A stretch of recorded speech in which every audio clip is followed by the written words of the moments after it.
Hi, it's Stewart Fraser, PGA Professional at Sneinton Golf, and today I've got a fantastic new product to review again. We've got the new series of TaylorMade SIM2 Fairway Woods. We've got the three different models here to try. The SIM2 Titanium, we've got the SIM2 Max and the SIM2 Max D. Again, all designed for three different jobs completely, from hitting it a long way. The Sim Titanium is supposed to be a bit of a rocket ship, goes a long way, to easy hitting, Sim Max 2 Fairway Wood, easy to launch up in the air, right through to the Max 2D, which is obviously designed to stop the ball from flying out to the right hand side. Let's have a lot of shots with these things, have a good old test and see how they perform. So with the new fairway woods that TaylorMade have introduced, we've still got a little bit of existing technology carried over from the previous year's model. So we've still got the twist face technology, so on off-centre hits, that's going to make the ball fly a little bit straighter. We've still got the speed pocket along the lower part of the face there, which increases face flexing to help the ball travel a little bit further, and again make it more consistent right across the face. Now, one thing that I like what TaylorMade have done this time with their new fairway woods is they've brought back some old tech that they used to use to go alongside the new stuff. Now, we have the V-Steel sole plate, which was always an absolute classic. It just made the club interact with the turf wonderfully well through a range of different lies. It certainly helped the ball pop up in the air, made the club very, very easy to hit. So I like the fact that they've now brought this back into the new SIM2 fairway woods to just basically make it more playable off the grass in real life. Now, the difference between the SIM2 Max and the SIM2D is very little, apart from the SIM2D is going to make the ball travel a little bit less distance to the right. The real big difference comes when we start looking at the SIM2 Titanium. So there's a couple of other bits of new technology on this. Now, obviously, it's multi-material. So as well as the existing technology on the other two, it introduces titanium into the face, which makes it harder hitting face, making that ball fly further. Now, this is supposed to be the longest fairway wood that TaylorMade have ever produced. And certainly, in the little bit of testing I've done so far with this thing, it's very, very hot off the face and it goes a long way. It's still got the V-Steel sole plate, but also a new introduction on this one over the other two is we have the adjustable hosel as well to adjust it 2 degrees of loft in either direction. So it gives you that little bit of adjustability, gives you a few more options to dial in that trajectory and get exactly the right distance you're looking for. So obviously just looking at the sole plate, these two look very similar. I can tell that's the titanium model because of the aesthetics. It looks slightly different on the bottom, but in shape-wise, very, very similar. It's only when we put them down behind the golf ball that I can instantly tell the difference. A little bit more compact ahead on the SIM2 Titanium, where the Sim Max 2 goes a little bit further back, which means they'll be able to distribute the weight a little bit further back as well, get that centre of gravity lower and further back, making the ball launch higher, making it a little bit more forgiving, again maybe increase that MOI a touch.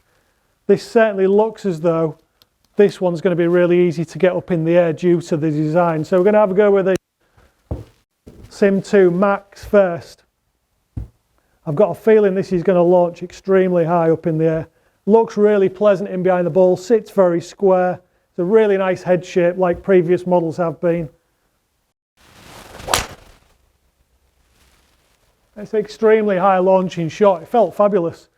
It certainly pops the ball just straight up in the air. Ball flight was nice and straight. I'd probably prefer to see something a little bit lower than that. This is going to be very, very easy to use for anybody that struggles with woods off the floor. Getting a little bit more range for that second or third shot into the green. It's going to help you a great deal. So now we've got the more compact SIM2 Titanium. Now I really like the head shape on this, just the shape of the thing in general. It is really, really pleasant, and also a little bit more curved leading edge there. I just feel as though that's going to cause this club to interact with the turf a little bit better. It's going to cause it to be easier to use out of a range of different lies, so I could get the ball sitting down in the rough. This thing is going to be able to dig it out no problem whatsoever. It doesn't look as lofted as the SIM2 Max, so I would expect a more penetrating ball flight. And from the shots I've hit previously with this, just in the little bit of testing I've done, I know it comes off the face a lot faster than the other one. So it's certainly much longer hitting. A really different noise It's a much stronger sounding hit than the other one, and you can tell that it comes off the face much faster. So we're out on the golf course to try the new V-Steel sole plates on these TaylorMade Fairway Woods.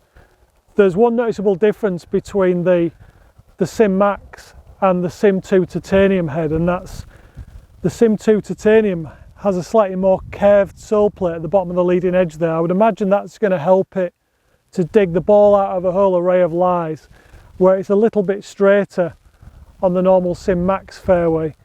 However, that does mean the SIM Max fairway is a little bit shallower face, so probably a little bit easier to get up in the air. I'm going to have a go with both of these two golf clubs out of a range of different lies and just see where each one flies. So first we've got a decent lie. We've got the SIM2 titanium. It certainly looks lovely in behind the golf ball. I prefer that slightly smaller head shape, and it looks as though I'm going to be able to get the ball up in the air no problem. Really nice noise off the club face. It's a decent hit. It felt really solid, but I wonder what it feels like if I'm just to pop one down a little bit and give myself a worse lie than the previous one. So if I just press that down in the grass a touch, that's a really horrible lie. Can I still get this thing up in the air? Hopefully the V-Steel sole plate will help. I really had to go digging for that one, but still performed really well, and it felt solid. In the testing we've done previously, the SIM Max 2 fairway flies a little bit higher, and I think that's due to its shallower face.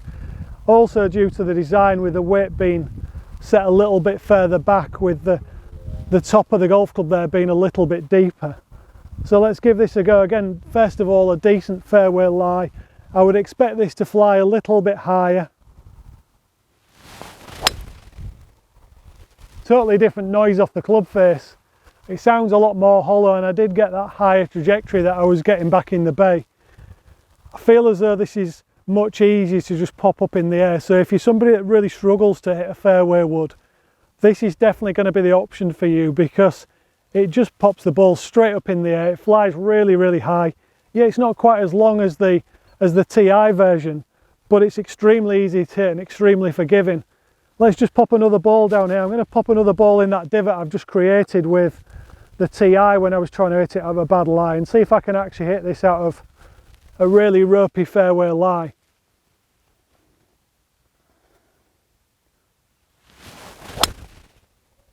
Yeah, that's flown really nicely again. It's so easy to hit, so easy to hit, and this is the 3-wood version, 15 degrees. It's not adjustable, but I don't feel as I need to. It's one of the easiest 15-degree fairway woods to hit and for playability that I've ever used. So they've done a great job, and certainly the V-Steel sole plate on both golf clubs seems to interact with the turf well, and it seems to get me out of a range of different lies with no problem at all.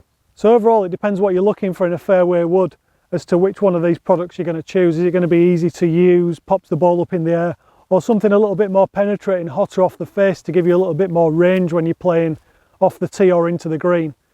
Let's nip back into the studio and find out what the results are like from the other shots we've just previously hit. Let's grab some more data. So we've got the data from the shots I've hit with the 3 different models. Now it's really interesting to see the difference between the 3 of them. The Max 2 V-Steel and the Max 2D V-Steel perform very similar. Obviously the D goes a little bit further left. It helps the ball shape a little bit more to the left hand side, so preventing that leak out to the right. But the one that performs noticeably different is the titanium. Now it's supposed to be hotter off the face, and immediately we can see that in terms of the carry numbers. So we had an average of 218.7 carry with the normal Max 2 and 227.3 with the V-Steel titanium. Now that's quite a big increase, sort of 9 yards-ish, around that sort of area. But what is most interesting is the club head speed was about half a mile an hour less with the titanium model, but half a mile an hour less with the titanium model actually equated to about 2 miles an hour more ball speed. So there's definitely something in the fact that the titanium face is much hotter. It's a much harder hitting face, and the ball comes off the face much quicker than it does with the normal SIM Max 2. Also, there's a difference in height. As I mentioned, when hitting shots with these, the normal V steel, the normal Max 2, seem to just launch a little bit higher and pop the ball up in the air. And it's showing with the data here. So that on average was 117 feet in terms of height, and the titanium model was 109.4 feet. So again, noticeably lower flight with the titanium. They're both interestingly the same loft. They're both 15 degrees loft, so there shouldn't really be any difference in terms of launch or height. It's purely the construction of the golf club and what it's designed to do. And with the back of the golf club being further, it's a much deeper golf club than the titanium model. The Max 2 just launches the ball higher. The centre of gravity is higher. It pops the ball up in the air an awful lot easier, making it easier to hit. So to summarise with TaylorMade's new fairway family, we've basically got the SIM2 Max D is the most obvious one. This is the one for your golfer that hits the ball out to the right hand side. They want to try and correct that. This definitely gets the ball shaping a little bit more right to left. It prevents that ball from leaking out there. So that's going to be a very handy golf club for any of you golfers that hit the ball in that direction. The other two, much more straight faced. They're both different in terms, they're both the same in terms of direction. However, height wise, very, very different. So the SIM2 Max is the one that you're going to be looking for if you struggle to get the ball up in the air. Generally, if you struggle hitting fairway woods, getting anything up in the air off the grass, this is super easy to hit. Really, really impressed with its consistency. It goes extremely high for a 15-degree 3-wood. You know, as high as anything else I've seen, as easy to hit as anything else I've used. So impressed with that for anyone that's going to be struggling with this type of golf club previously. And then we've got the real rocket ship. We've got the SIM2 Titanium. Same loft, goes an awful lot further. Don't forget we've got that adjustable hosel there to really fine tune in the distance that you want to be able to hit the ball with this. You can make it stronger and make it go even further. There's an argument to say this could even be a good option. If you're struggling to hit a driver, you want a smaller head, something with a bit more loft on, you can crank this down to 13 degrees and it would be a real weapon to put in the bag. But it does certainly go further. That titanium face is much harder. It's much hotter off the club face than the normal steel head. And it's just a really, really good golf club. It sounds and feels as though it goes an awful long way. So I hope you've enjoyed the video. Don't forget to like, subscribe and comment in the box below as to which one of these three fantastic fairway woods you'd like to see in your bag. Thanks for watching and I'll see you soon.